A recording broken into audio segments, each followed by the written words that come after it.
ใกล้สิอันได้เฮือนใหม่แล้วก็ใช้เถียงใหม่แล้วสิปลูกบนไหนน่ะมันบนที่ว่าเจ้าทางออกกันบ่มีผู้ใหญ่บ่ผู้ใหญ่ทางใดก็ทั้งเบาไล่แล้วก็ทั้งเบาแก้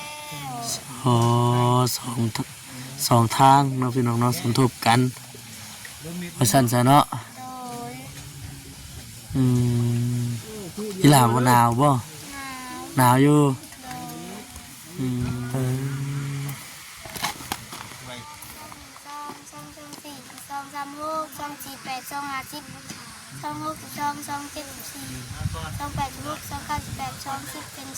โอเค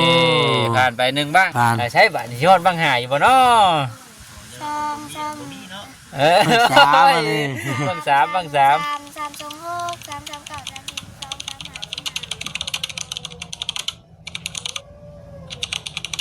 น้องเนาะก่อนสิกลับก่อนสิมื้อเข้ามาโอลมหรือว่าเข้ามาถามทายทางกันน้องอึ้งเลยก็น้องกระตันเพิ่นอีก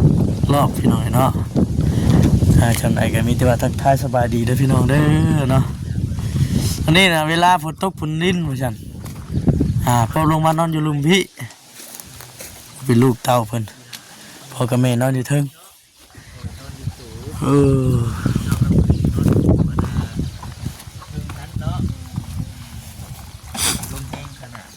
เปียงหนึ่งเข่าบ่ผีไฟพร้อมสบายดีเดี๋ยวว่าน้ำเราได้จูนแน่น่ะปิดหน้าปิดตาหนาวแห้งว่ะครับมันหนาวเลยค่ำกันหนาวค่ำว่ามันแห้งเย็นบาดเย็นจ่อยเป็นมายังกำลังอายป่ะยังอยู่ยังกันอายกันหนึ่งเด้เบื้องหน้าที่กันเป็นป่ะผู้เป็นเอื้อยได้เห็นยังพูดยุ่มน้ำจักเพิ่นสิเฮ็ดหยังอ่ะนะ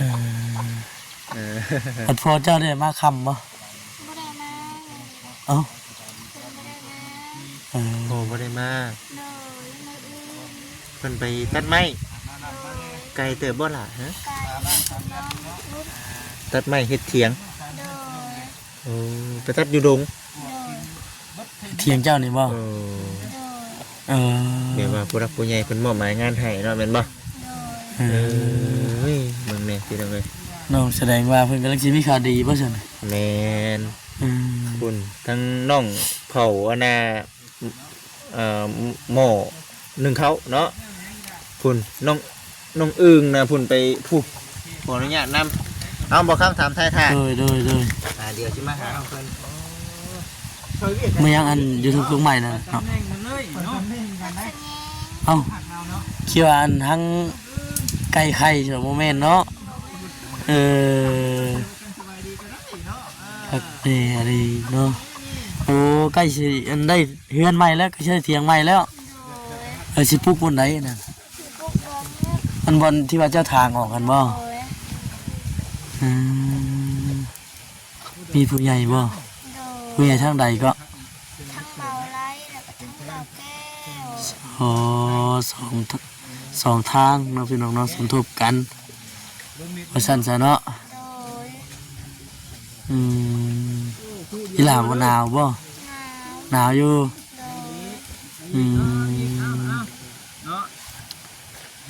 โดนๆนี่เนาะจึงสิได้เข้าไปบ้านพุ่นเนาะกันบ่มันเกลือเป็นนัวเบิดเด้อซั่นย่างไปนึ่งข้าวล้างนึ่งข้าวบ่เวียดเอ้ยน้าบ่าวกินข้าวเบิดบ่กินนี่คือว่านึ่งข้าวอีกจ้ะเบิ่งก่อนเด้อกำลังอายกำลังขึ้นอายเนาะกำลังอายเรียกเจ้าว่าตัวนี้หนึ่งข้าวหนึ่งข้าวเป่าไฟนั่งว่าน้องเราได้โอเคเนี่ยมันอุ่นเลยเนาะมือเนาะข่อยแล้วว่าเริ่มคำในหนาวเลยข่อยหนาวตั้งแต่กว่าดอกติดหนีไปก่อนน้องตันได้อาบอยู่ป่ะบ่สักเน่ได้เพราะว่าอาบมามือยังหลอกคาบอยู่บ่ได้เนาะคือว่าดีมุกดีใจน้ำทั้งน้องเพื่อนพี่น้องเนาะมาแต่เห็นข้าวดีข้าวยังได้โอ้ยดีมุกดีใจได้พี่น้องเนาะคือว่าเป็นยังได้ชะน้องมาพริกปลาแดกเป็กนัวดิยังมีอยู่ป่ะนี่ก็ยังโบราณยังโบ บ่หลาย เบิดนี่ต้องได้ย่างออกไป โดย ไกลแต่บ่นี่เมื่อทางใดน่ะ ไปทั้งสุด ก็แสดงว่าตามทางใหญ่ไปเลย โดย เอ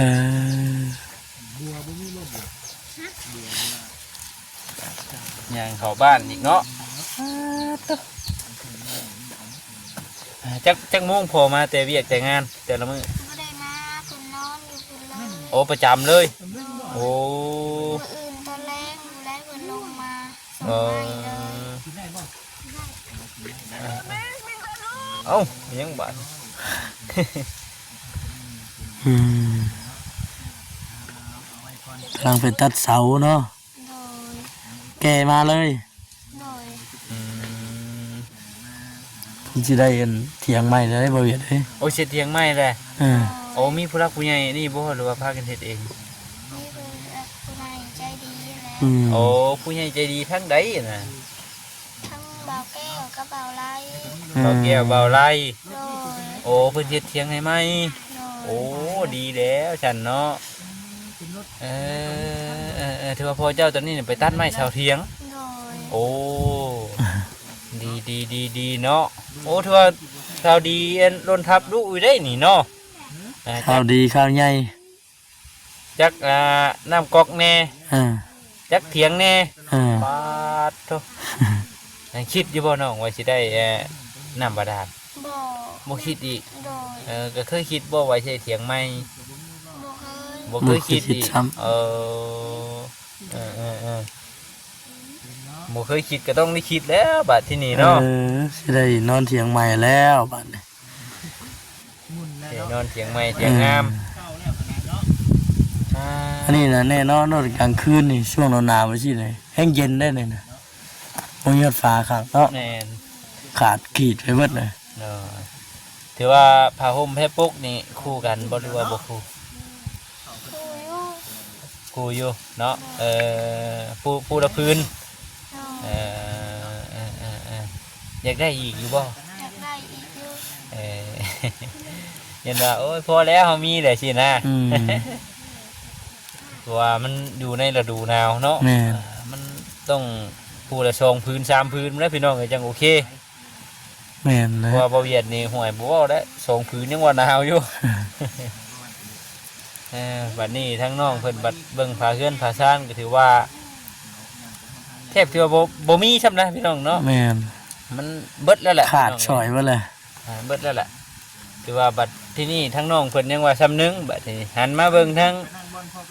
พ่อกับแม่บัดที่นี่เนาะถือว่ายังนักนะ เออ ถือว่านักนักอยู่น่ะพี่น้องเอาผ้าแยงเนาะผ้าแยงกั้นผ้าแยงข้าง บัดยามมันเดือน9เดือน10ได้จ้ะน้องผลพระผลลิ้นนี่เฮ็ดได้นะมันบ่เปียกปะโทบ่ เปียก โธ่ลมพัดลมเปื้องก็แล้วช่วงน่ะอยู่ไปเนาะเครื่องคองเปียกตะพื้นตะพื้น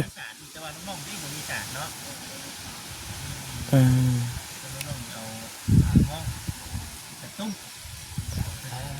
พี่น้องนั่นแหละประมาณมื้ออื่นเนาะพอกับมาพร้อมเสาเฮือนพี่น้องเหมือนชุบแล้วจังลงล่ะนี่ โอ้ยเราทานปีนครับ ปีนมันไปเอาไม้กระด้ามก่อน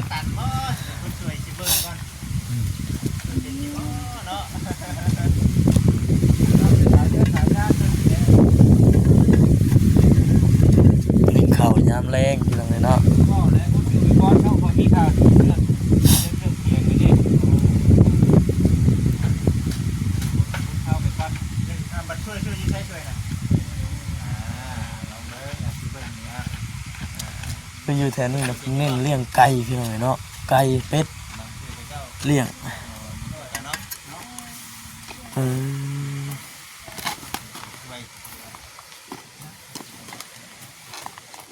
นั่นแหละเดี๋ยวเนาะขอโทษนะพี่น้องนะมันคือว่าพยาธิน้ำให้เพราะวิเคราะห์ได้หรอกจังหวะ3 ปีคุณเราเป็นบ้าง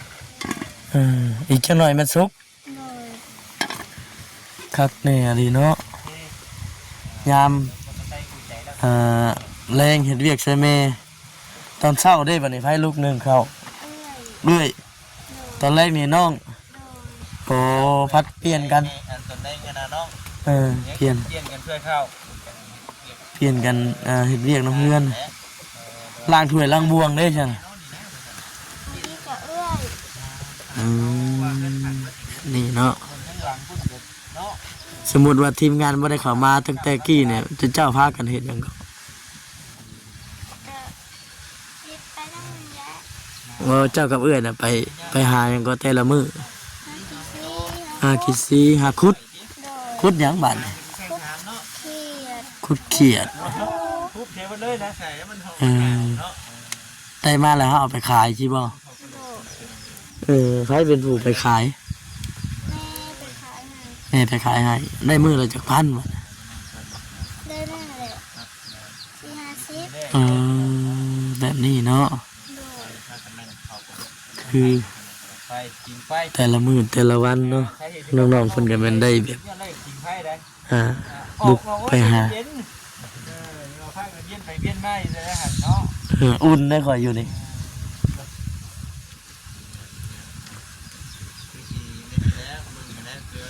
มีแต่ว่าเป็นกำลังใจให้น้องๆเด้อ โดย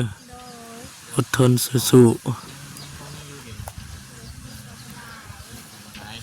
ๆหาเงินเก็บทอนว่าง่ายๆกันเลยพี่น้องเนาะพอได้อันซื้อข้าว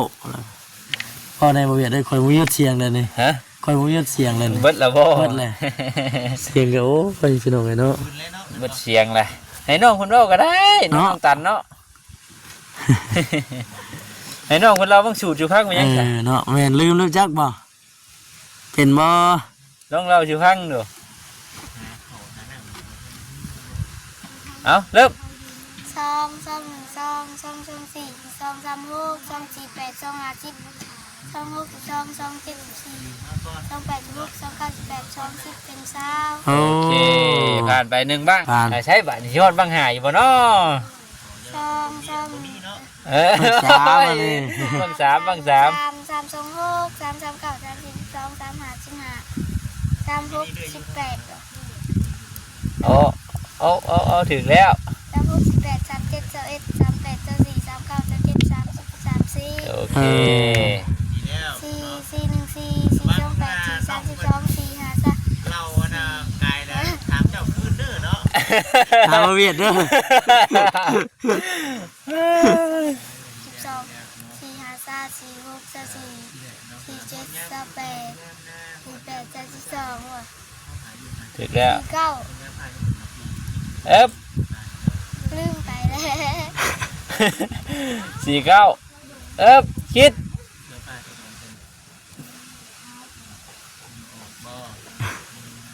ได้อยู่บ่เนาะบาทนี้ ก็ได้ บ่ได้ซ้ำ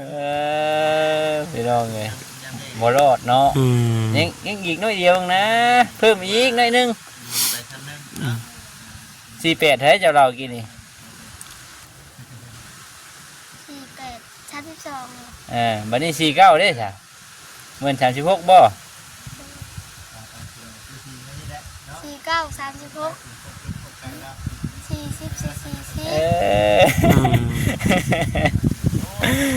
44 ยังจำได้อยู่ เนาะก็ถือว่ายังจำได้อยู่เนาะแต่บางหามันสิเรียนกว่าน้อยนึงจะบ่ดอกไข่กับบ่บินคือกันโอ้ยเนาะเก่งเนาะดีแล้วพี่น้องเอ้ยป.5 ทำนี่ ยังมีวิชาติดตัวมาอยู่ แม่นก็ถือว่าบ่เฮียนทิ่มเฮียนเสียบันไดเนาะเป็นจังได๋จะเห็นซุมแม่อ้ายเข้ามาเนาะความรู้สึกดีใจอยู่บ่ดีใจบ่ได้ย่านเนาะย่านอยู่บ่ พิดหน้าพิดตาชื่อย่านอยู่บ่ บ่ย่านเนาะ บ่ย่านจ้ะ เจ้าก็พอย่อย่านแล้วจ้ะ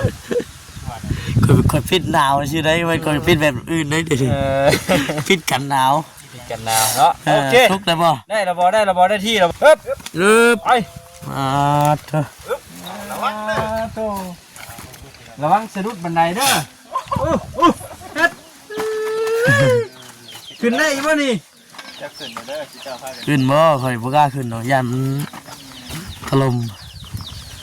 เอาบนน้องเพิ่นก่อนเนาะ อุ้ยเฮ้ย อ่าน ระวัง ระวังเด้ โอ้ยเนาะโอ้ยหัวใจจะเป็นวินเอาชั้นนี้แหละเฮา ช่วยเจ้าช่วยนะพี่น้องเนาะสิได้เห็นเวียกเด็กน้อยเนาะเฮ็ดช่วยพ่อช่วยแม่กันในนี่แหละ บ่ได้อุ่นข้าวเย็นใช่เด้อน่ะโอ้ นี่มันเหนียวเนาะ เถื่อเป็นเวียกเป็นงานบ่ได้เนาะ เก่งแล้วยังมาบ่เก่งเด้อมากันที่นี่พี่น้อง ดีแล้วคือว่าตัวน้อยนี่ขึ้นได้อยู่เนาะคันว่าไอ้นี่หรือว่าบ่แสนบ่ซาลี่นี่ก็อยากแย่งเด้นี่ กลางคืนนี่คือไปนอนพุ่นบ่ โดย อ่า ไปนอนบุญ พี่เด้ บ่ได้นอนพอกับแม่ พ่อกับแม่นอนอยู่ลุม โดย อืม เพื่อพอบ่มากะนอนนำแม่ นอนอยู่ลุมพี่เบิด โดย เอาคือว่ากันขึ้นไปพุ่นเบิด บ่ยามมันหาง เหี้ยมันฮักเออ ปุ๊บเนาะเขา ยังมีนะน้องๆแบบนี้เนาะ บ่ายกับ บ่ ถามนี่เนาะบ่ายกับถามได้นี่ พากระจาดพากระเหียนเบิดรถจักรเนี่ยยังใช้ได้อยู่บ่นี่ บ่ใจบ่ได้ บ่ได้ช้ำ เนาะคักแม่ดิ เอาเลาะเบิ่งเฮือนซ่าเพิ่นก่อนพี่น้องเนาะเลาะเบิ่งแล้วก็เลาะเบิ่งอีกว่าซั่นค่ำแล้วอากาศเย็นหนาวอยู่นี่เนี่ยบ่แม่นว่าต้องเว้าพี่น้องเพิ่นเน้นเรื่องเลี้ยงเป็ดเลี้ยงไก่มันอยู่นอกสิมันใหญ่มันหยังไรก็ขายอะนะเออ เก่งบ่เก่ง เอาเรียบร้อยเก่งไหนล่ะเด้อของควบคู่กันเนาะต้องเก็บน้ำกันได้เห็นแล้วก็เก็บมันนี่โอเคได้ก็ว่ากันนอนหันเนาะเดี๋ยวชุบน้องๆเนาะก็กล้าขึ้นมานอนเรื่องเนาะ เอ้า เดี๋ยวสินอนนำกัน ยังจะย่อยขึ้นอันนี้โอ้ ไปสั่นพี่น้องเอ้ย ถึ เนาะ งที่แล้วเด้อล่ะเด้อเดี๋ยวมื้อหน้ามื้อไหนบ่เข้ามาใหม่เด้อก ลับป้านก็เด้อบัดนี้เด้อมื้อหน้ามื้อใดเพิ่นสิเข้ามาใหม่อยู่ดีไม่แห้ง มีนัดร่วมโต เป็นโดนเพื่อนึงพี่น้อง มื้อหน้ามื้อไหนมีโอกาสสิเข้ามาหาได้ล่ะเด้ออยู่ดีมีแห้งเป็นคนดีของ อยู่ดีไม่แห้งปีใหม่ มาอยู่ดีมีแห้ง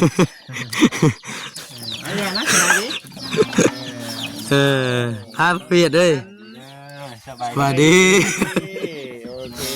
โอ้ยเนาะไปจะพากันกลับก่อนพี่น้องเนาะเริ่มค่ำแล้วกันนี่หมูก็เลี้ยงเนาะเออฝากเป็นกำลังแใจให้เด้อพี่น้องเด้อเนาะทำไรก็ฝากติดตามรับชมเบิ่งไปน้ำกันอยู่ตรงไหนตรงหน้าว่าฉันเนาะไปสบายดี